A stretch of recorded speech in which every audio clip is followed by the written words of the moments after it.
Hey guys, Matt with Stout Sportsmen here. Today's video is going to be on my 1911 GI model. This is from Tisas. If you're wondering who or where Tisas is manufactured in Turkey. Don't laugh. This thing is pretty damn reliable and shoots just as good as a lot of 1911s that are easily twice the price point. This one right here I got for Christmas about a little over 2.5 years ago, so 16, 15, like 2015-ish, something like that. I don't know. Anyway, it was $349. My wife got it for me. It was purchased from budsgunshop.com, and this thing has been excellent so far.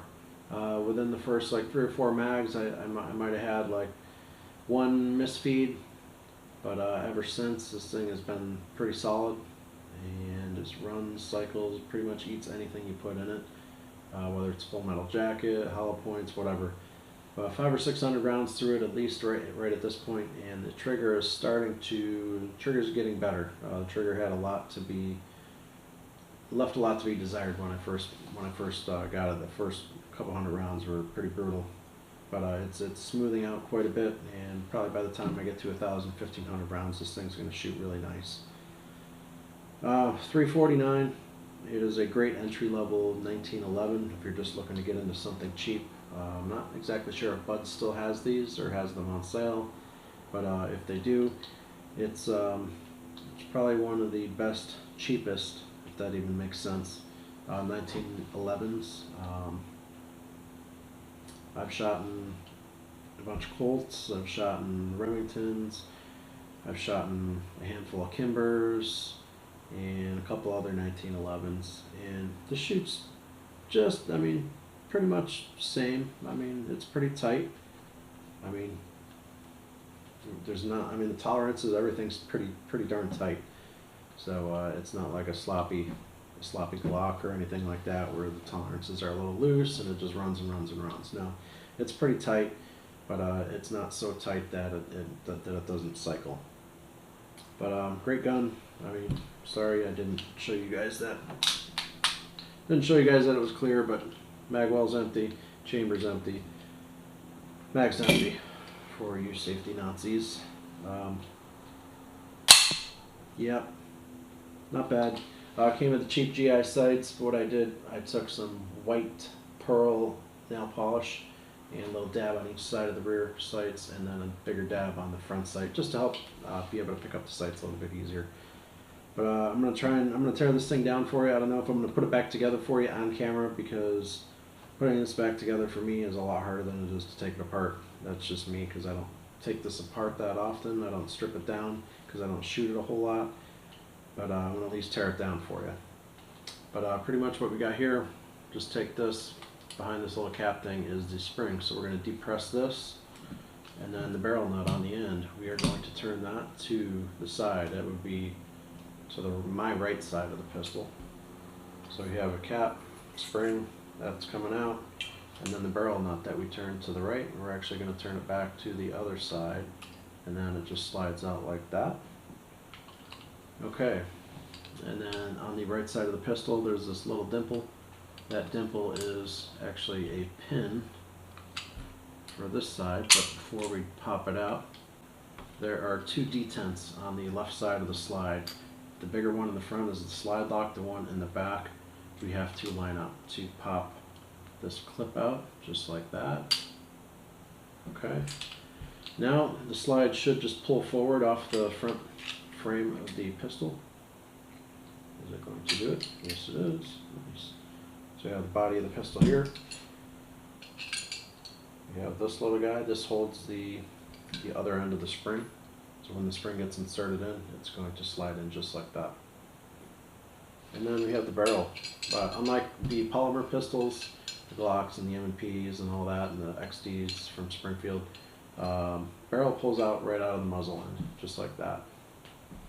So that's what we got. We have 1, 2, 3, 4, 5, 6, 7, 8, I guess 9 if you count the mag.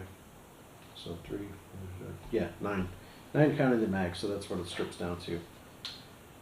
The pistol, I do not carry it very often, maybe 2 or 3 times a year, basically because it's heavy and it's big, and I mean, slide-wise, it's not terribly wide, so I mean that conceals well. But when you have these, big thick wooden grips on here, and it is kind of a long handle, but it prints a little bit more and it's heavy. And if you're going to be carrying it all day, it's definitely too heavy. But so like 2 or 3 times a year I'll carry it, and it's usually in the colder months when I'm wearing a thicker jacket or sweatshirt, something like that. Yeah, just a great pistol to get into. A 1911 platform. I mean, that was pretty much what I wanted to do, is just get into it pretty cheaply, and I did because I didn't purchase it. The wife bought it for me, so technically it's her pistol because it's still in her name. But anyway, it's mine. Yeah, it's pretty reliable. Shoots full metal jacket rounds, hollow points. What I carry in it right now is Hornady Critical Duty. It is the 220 grain FTX bullet plus P, and they actually cycle pretty well. I know some 1911s have a little bit of trouble with hollow points, but I haven't had any issues at all running any of my carry ammo through it at all.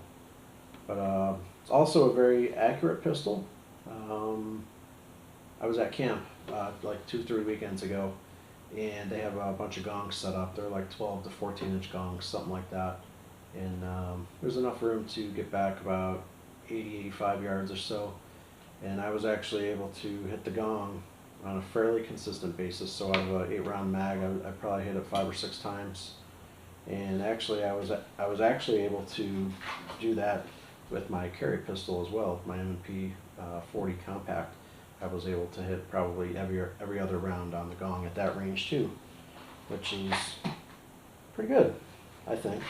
So I'm definitely going to say the pistol is more accurate than the operator is, but I was able to hit a gong consistent at 80-85 yards, so that says something about the pistol right there. This is what I got for you right now. I was like scratching my head earlier today. I'm like, man, I got to put a video up today. I'm like, what do I want to do? What do I want to do? And I'm like, I already did one on this 1911, so I went searching for my old footage, and I couldn't find it. So today I just pulled it out, had the new camera out, and I'm like, well, let's just reshoot it. We'll just do it, have some fun with it. But hey, appreciate you guys watching. Like, comment, let us know what you think of the 1911, and yeah, give us some ideas. I know Scott's going to have Cave to Lake, another video out tomorrow, which will be Wednesday. Yeah, thanks for watching, guys. Like, subscribe, and we'll see you next time. It's Matt with Stout Sportsman. I'm out.